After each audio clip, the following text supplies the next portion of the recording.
Hello everyone. देखिए, economics optional का syllabus देखकर स्टूडेंट के दो तरह के रिएक्शन होते हैं।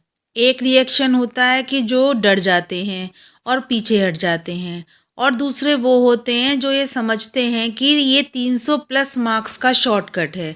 तो आज के वीडियो में हम इस ओशन जैसे सिलेबस को थोड़ा थोड़ा करके समझाएंगे, क्या पढ़ना है, क्या छोड़ना है और कहाँ पे शुरू करना है। सब कुछ बहुत आसानी से आपको समझाएंगे। तो देखिए, शुरू करते हैं। सबसे पहले जो हमारा पेपर 1 है, इसका है एडवांस्ड माइक्रो इकोनॉमिक्स। इसमें क्या क्या है? मार्शेलियन वेरेसियम अप्रोच टू प्राइस डिटर्मिनेशन। उसके बाद हमारा है ऑल्टरनेटिव डिस्ट्रीब्यूशन, जिसमें थ्योरीज हैं रिकार्डो की, कार्लडोर की और कैलेकी की। उसके बाद है मार्केट स्ट्रक्चर। इसमें है मोनोपोलिस्टिक कंपटीशन, ड्यूपोली, ओलिगोपोली। उसके बाद है modern welfare criteria, Pareto, Hicks, Scitovsky, Arrow, impossibility theorem, A K Sen, social welfare function. उसके बाद सेकंड है हमारा advanced macro economics, approaches to employment, income and interest rate determination. इसमें है classical, Keynes, ISLM curve, neoclassical synthesis and neoclassical theories of interest rate determination and interest rate structure। तो देखिए, इस तरह से हमारा जो माइक्रो इकोनॉमिक्स है, यहाँ पर फोकस होगा कंज्यूमर बिहेवियर पर और मार्केट स्ट्रक्चर पर, जिसको कि आप HL आहूजा से देख सकते हैं। उसके बाद जो मैक्रो इकोनॉमिक्स रहेगा, इसमें ISLM मॉडल, इन्फ्लेशन, अनएम्प्लॉयमेंट पर फोकस रहेगा। उसके बाद नेक्स्ट देखिए हमारा क्या है, money banking and public finance.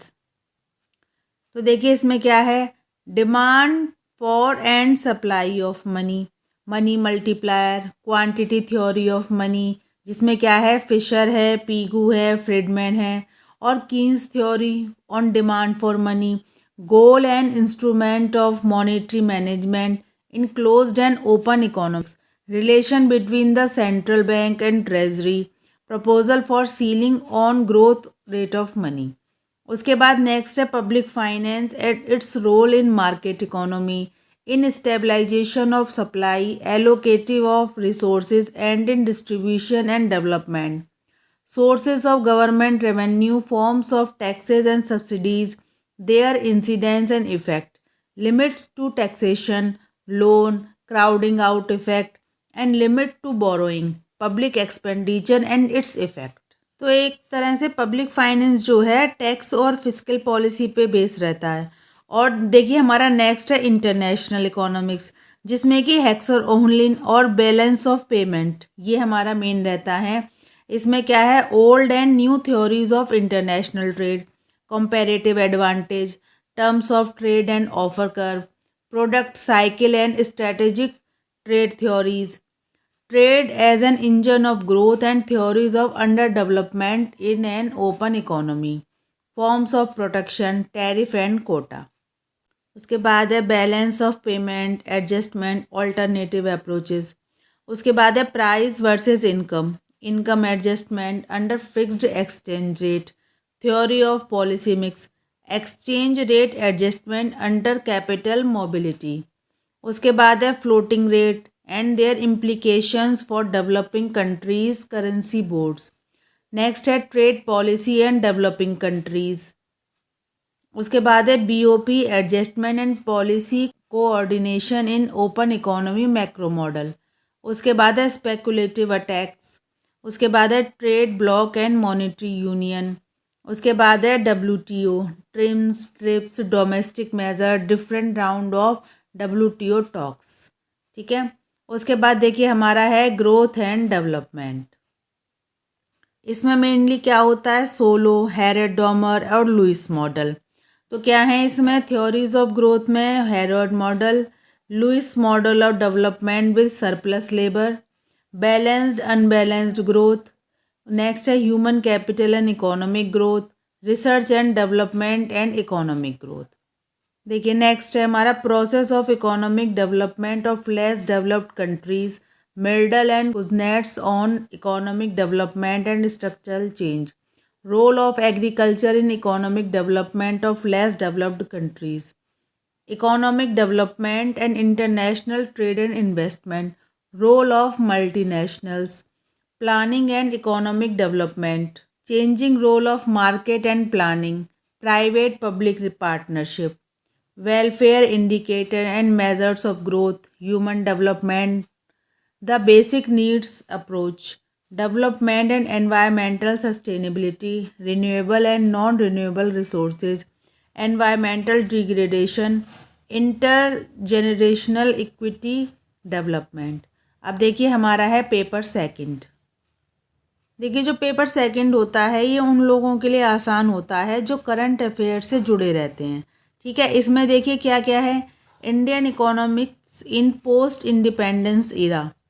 ठीक है, जिसमें 5 ईयर प्लान से लेकर हमारे 1991 के रिफॉर्म तक हैं।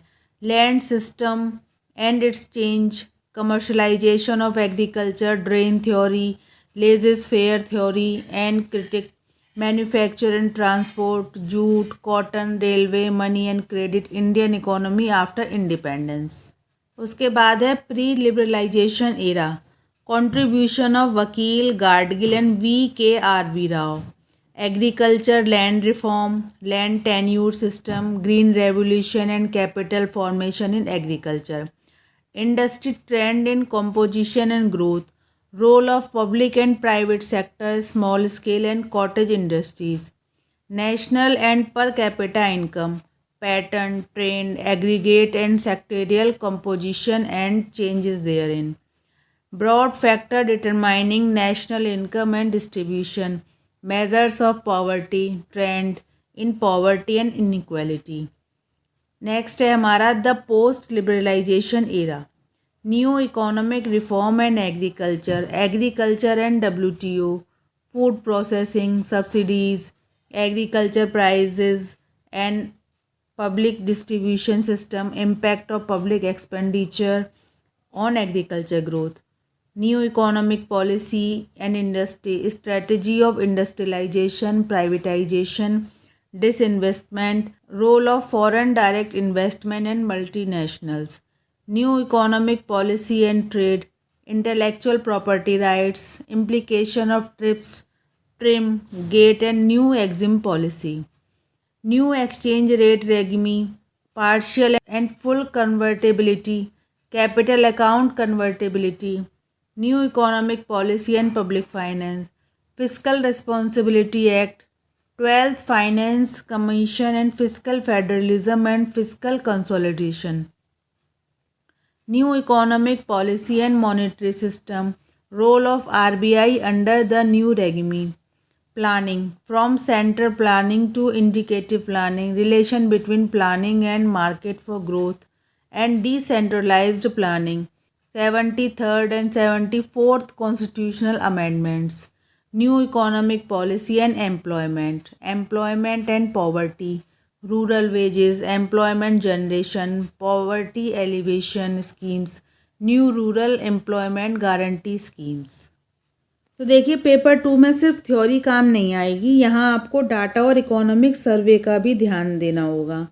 उसके बाद ये देखिए सिलेबस तो सब पढ़ते हैं पर आपको ये 2 काम करने हैं। सबसे पहला है आपको पेपर 1 की थ्योरी को पेपर 2 से डाटा से कनेक्ट करना है। जैसे कि अगर पेपर 1 में इन्फ्लेशन पढ़ रहे हो तो पेपर 2 में इंडिया का करंट CPI डाटा लिखो। उसके बाद है ग्राफ प्रैक्टिस। इकोनॉमिक्स बिना डायग्राम के वैसे ही है जैसे बिना नमक के खाना, ठीक है, यानी कि डायग्राम के जो हैं उनके ही मार्क्स मिलते हैं। देखिए ये था एक ओवरव्यू। अगर आप चाहते हैं कि मैं इनका डिटेल PDF नोट्स के साथ ब्रेक डाउन करूँ तो कमेंट में सिलेबस PDF लिखिए। अगले वीडियो में हम शुरू करेंगे माइक्रो इकोनॉमिक्स का चैप्टर 1, ठीक है। सब्सक्राइब कर लीजिए ताकि आप एक भी क्लास मिस ना करें। Thanks for watching.